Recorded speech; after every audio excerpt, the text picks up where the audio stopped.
Okay, everybody, this is my spoiler review of Better Call Saul Season 6, Episode 8. We are finally in the final batch of episodes here. We got 6 to go, starting with this one. And my God, did this deliver. I mean, going right off the momentum of the last episode, I can't believe how good this episode was, first off. I'm still just kind of processing. I'm literally filming this right after I just watched it right now, so I still have like chills going through my body.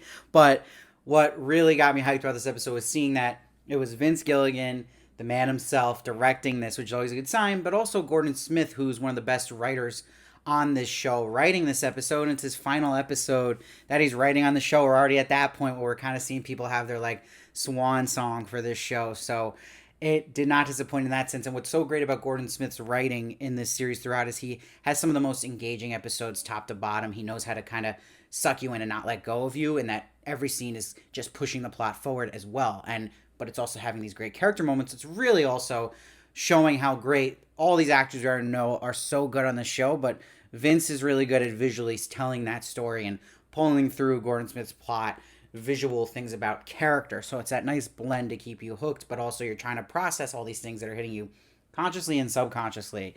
And really what stuck out to me is this is definitely one of the best Saul openings, and they always have ambiguous openings, but you knew right away that was Howard's shoes because we see it's his car and at the beach, and there was something so somber about that, and that it paid off so well in this episode to something we really, really care about, and having it be that Mike was the one who planned how they were going to get rid of Howard's body, but how they were going to do the story, and that his body would never show up on that shore, which was just gut-wrenching because he had to tell the speech to Kim and Jimmy about how they were going to cover the death of Howard. But what was so great about that was he was pointing out again how they made all these lies about Howard. And it's almost like their whole story got to wrap up in all their lies the way that you would have had that story they painted of Howard and at him dying in a suicide. It's like their torture in their soul that it turned out this way now, that they inadvertently caused Howard's death. So they have to sit with that. You see how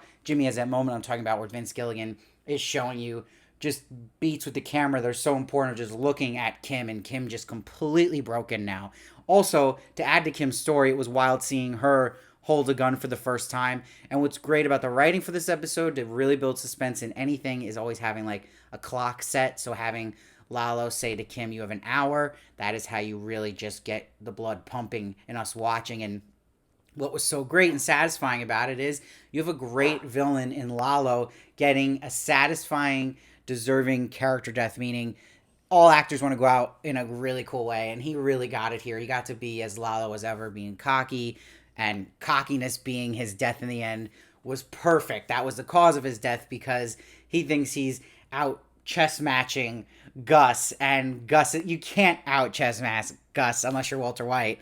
And Gus, literally, we got to see have this coolest kill on Lalo. So it was nice that in the prequel we got to see Gus have this like mastermind play, and then it almost gives you more credit to Walter how he out thought Gus in the future. Really cool. And that I love that Gus had that big moment. He said to Mike that, you know what, like, he knew he was going to go to the lab, Lalo. He was a step ahead of him at that moment, but he took care of it himself because he wanted to have that moment to really put it in Lalo's face, but also Don Eladio. So that all worked out for Gus, how he would want that to happen, how he'd want Lalo to go, and that we saw his plan that he plotted out with kicking the lights off was really cool. They shot it so cool, too. And I know some Redditors predicted that Lalo was going to be buried in the meth lab, which was so satisfying and cool and crazy to think about when you watch Breaking Bad now. But I don't think anyone predicted Howard would go there too. So that was just perfect now, how you have actually someone who doesn't deserve to be there, you care about, and then you see Lalo, who does deserve to be there, and that, again, our main characters in the show with Jimmy and Kim have a lot of responsibility for Howard being there. So I think it all just hit me really hard, and this episode did not let go from top to bottom. And I'm going to say for this season, definitely top to bottom is the best episode so far, even better than the last episode, which was great. And I love it rolled right off that momentum. And if this is setting the stage for the final couple episodes, I can't even imagine what we're going to go into next. Especially what we're really wondering is like what's going to happen with Kim and going through now Jimmy to Saul Goodman, we saw in Breaking Bad, and we really want to know about this Gene stuff with the black and white story. So I feel like we can now really focus on that stuff because Lalo really was now the main villain of this story, Better Call Saul, and now his story has satisfyingly wrapped, definitely to me. And I think that it really works that having Gus as the one who took him out too, because that's been a brewing rivalry since this show really put them two together. So I love that that was how it was going to end with them facing off. And I think that this episode, I mean, I can't imagine it being better, especially like a return episode sometimes and a break of shows can be a little, setting stage, setting pieces, but this just rolled right off of the other one. So really, really blew me away, and props to Gordon Smith, and I'm going to miss his writing for the show, and I hope he works on Vince's next project, and I'm sure we're going to get another Vince directing episode soon, so I can't wait, but he's just, again, incredible, and we got to see him bring out, great performance of people who worked before, and they got to bring out this script really well. Everyone just did an amazing job here. I could praise everybody, and also, please make sure to check out my recent interview I did with Kim Wexler herself, Rhea Seehorn. I got to talk to her again. I'm super grateful for that, and I appreciate if you guys can listen. It was a really awesome time. We talk a lot about Saul and also what she's doing on the side with comedy work, so really, please check it out. I'll link it below. And also, let's just cross our fingers she gets this Emmy nomination tomorrow morning.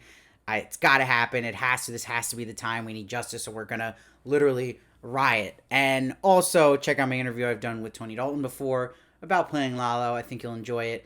I'm going to miss the man in action here, but he did such an awesome job. So please check that out. And please follow me at Steve Varley Show on Twitter, Instagram, and TikTok for more of me. And please subscribe so you don't miss one of my reviews of Saul. I'm doing every episode, getting them out as fast as I can after each episode airs. And I'll see you next time.